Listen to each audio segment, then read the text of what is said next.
Welcome to Audiobook 365 Story. The fifth race in the open competition had just finished. Lulu had won, and the people in the big seating area and around the track were shouting loudly with excitement. Through the loud noise, a woman's voice cried out clearly, "Oh no, I dropped my scorecard." A man in front of her turned around. "I have an extra scorecard, ma'am. Would you like it?" Her small hand, covered in fancy gloves, quickly grabbed it before she looked up at his face. When their eyes met, both of them were shocked. The man's face turned very pale, and the woman's face turned dark red. "You?" she said, her voice shaking. The man gave a cold, serious smile she remembered and disliked. "You're not happy to see me," he said calmly. "But I didn't expect you to be. I didn't come here to bother you. This meeting is as much of a surprise to me as it is to you. I had no idea that for the past 30 minutes I've been standing next to my..." She cut him off with a firm wave of her hand. Still holding the scorecard tightly, she turned halfway away from him. He smiled again, this time with a slight look of contempt, and looked back at the racetrack. None of the people nearby noticed the brief moment between them. Everyone's eyes were on the track, which was being cleared for the next race. The horses from the open competition were being led away with blankets over them. The crowd cheered loudly for Lulu as she passed by, looking strange under the blanket. The supporters of Mascot, the other popular horse, looked unhappy. The woman did not notice any of the cheering or the horses on the track. She was small, very pretty, still young, and dressed in a way that made her stand out.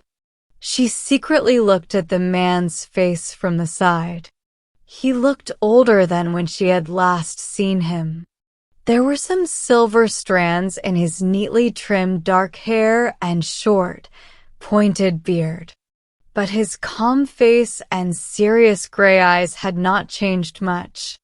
She wondered if he had ever cared about her at all.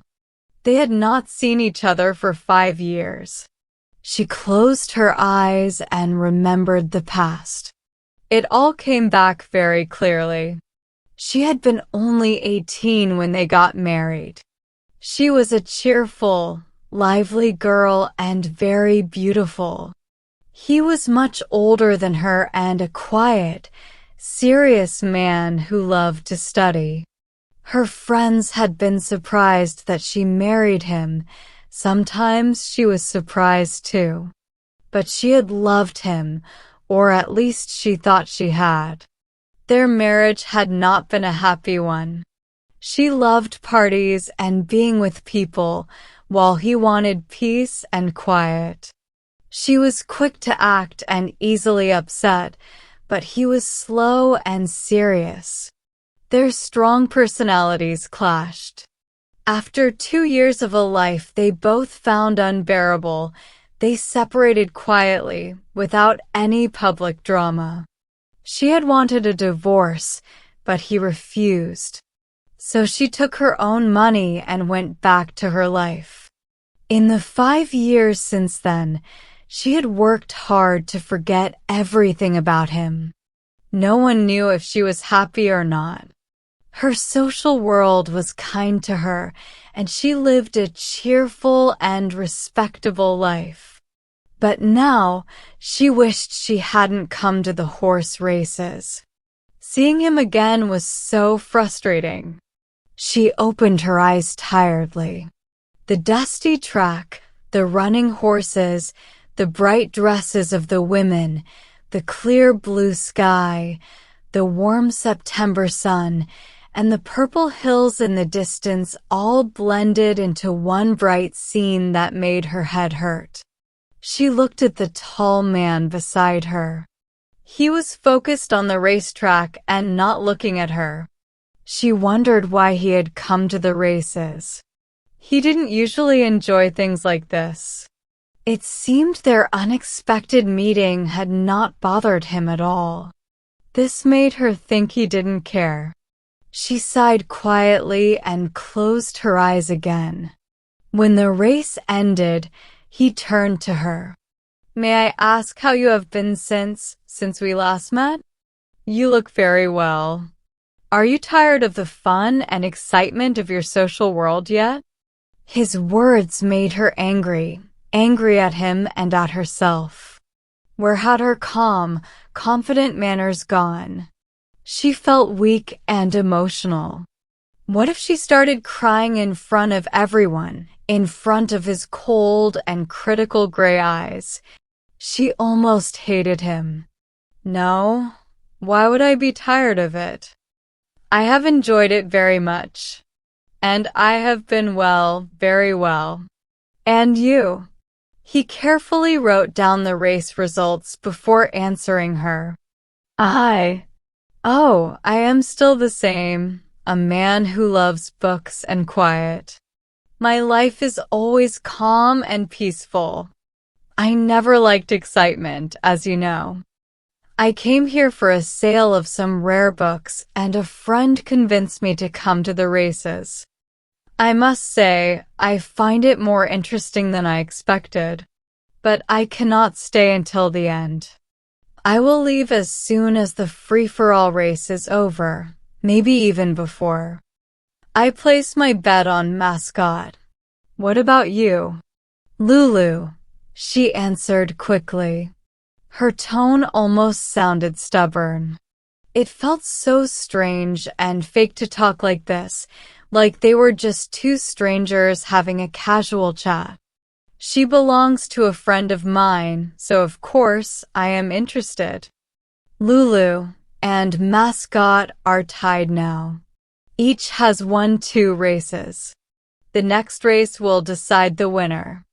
It is a good day for the races. Excuse me. He leaned over and picked a small piece of paper off her gray coat.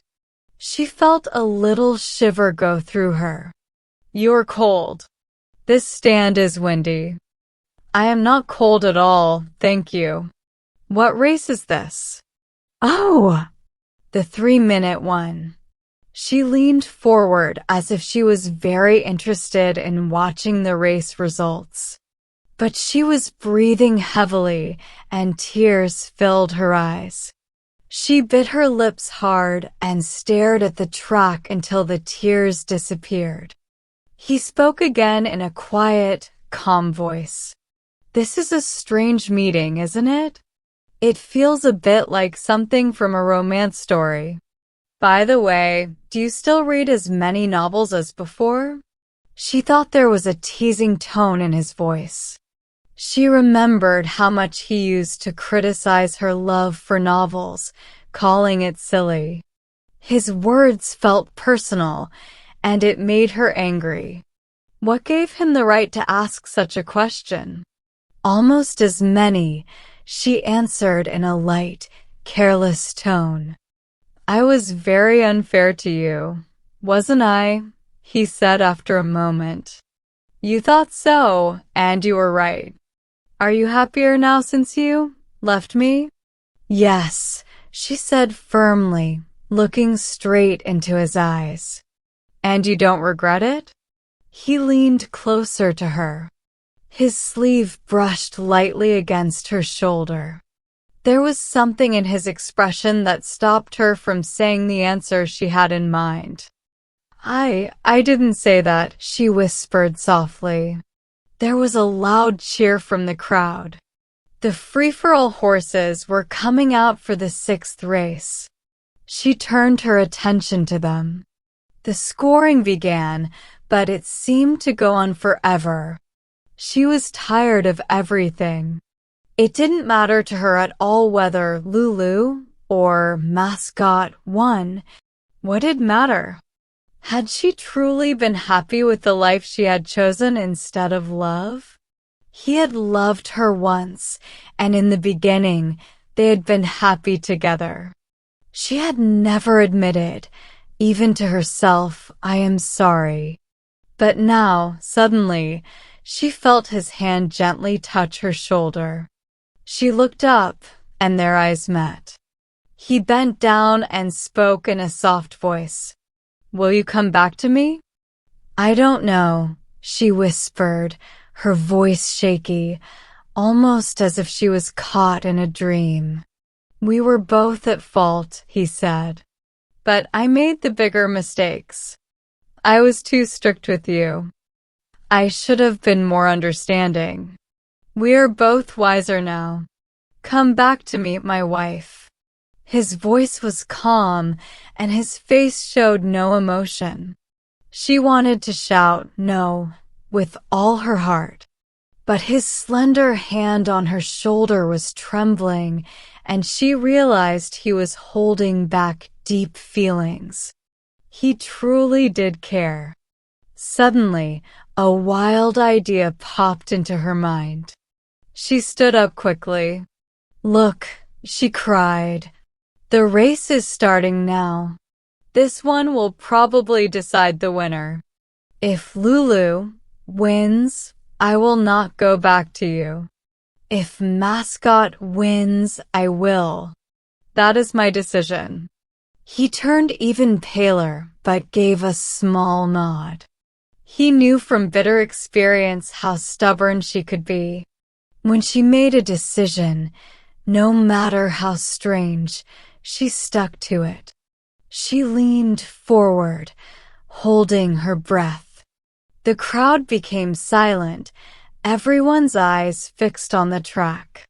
Lulu and Mascot were side by side, both running incredibly well. Halfway through the race, Lulu moved slightly ahead, just by half a neck. Her supporters screamed with joy, but the woman dropped her head into her hands and couldn't watch anymore. The man next to her, his face pale and his lips tight, stared at the track without looking away. Slowly, Mascot started to catch up, little by little. They entered the final stretch of the race.